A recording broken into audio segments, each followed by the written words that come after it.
এবারে গ্রামের 280 মাই দুইটা আইতে আছে, কর দিয়ে দিতে হইবে। বললেন ভাই আমরা কি কর দেওয়ার জিনিস? আমাকে এত সস্তা ভাববেন না। হ্যাঁ বুঝতে হইবে। বাবা বালি করা শিখছো তো, রাস্তায় ভিতরে ঘরে থাকছি। এগুলো কি শুরু করছো? রাস্তাঘাটে মেয়েদেরকে ডিস্টার্ব করো। কখনো নারীদের অসম্মান করবে না, এগুলো ভালো জিনিস না।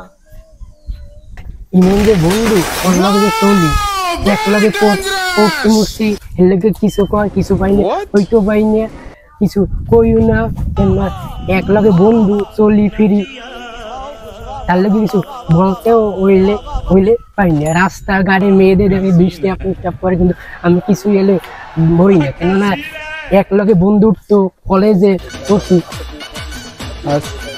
আচ্ছা তাহলে তুই যদি এতই বোঝো তাহলে অন্যায় দেখে চুপ থাকোস কেন? এর বিচার তো লাগে করা, কিন্তু আমি এখন বলবো কি? কি কইছো? অন্যায় দেখে তো চুপ থাকো কেন? আমার তো নারীদের তো রুখে দাঁড়াতে হবে, নাইলে অন্যায় তো কোনোদিন ঠিক হবে না। সমাজটা পরিবর্তন হইতে হইলে আপনাদের লোকদের আমাদের পাশে থাকতে হইবে। কারণ কিছু বকাটে আছে, তারা আমার বকাটে ছেলেদের আপনাকে সাহায্য করতে হবে। আমরা আগামীতে এগুলো অবশ্যই করবো প্রতিবাদ। কেন সরো সরো সরো।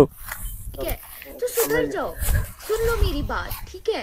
थोड़े मैनर सीख लो। আজকে আবার কোন ঝামেলা করে এসেছিস? মাথায় এত রাগ কেন? अपना काम धंधा ढूंढो कोई। কিরে ইমন, খারাপ লাগছে তাই না? বর্তমান যুগে এসে মেয়েদেরকে এভাবে ডিস্টার্ব করলে খারাপ লাগবেই নিজের কাছে, এগুলো ঠিক না।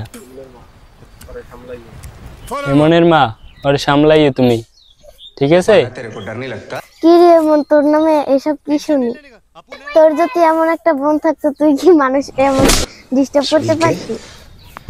তোর বোনের সাথে যদি এভাবে কেউ করতো, তোর কেমন লাগতো? স্বাগত তো করো। কি রে, তোর কি লজ্জা শরম নাই? আমার ভুল হয়েছে, আমি এইসব কাজ আর কখনো আর করবো না। আমি বুঝতে পারছি আমার নিজেরই ভুল। মাইয়েরা রাস্তাঘাটে বসে আমাদের সাথে তর্ক করে, ওদের ঘরে থাকা দরকার, ওরা রাস্তাঘাটে চাই। হ্যালো, আসসালামু আলাইকুম।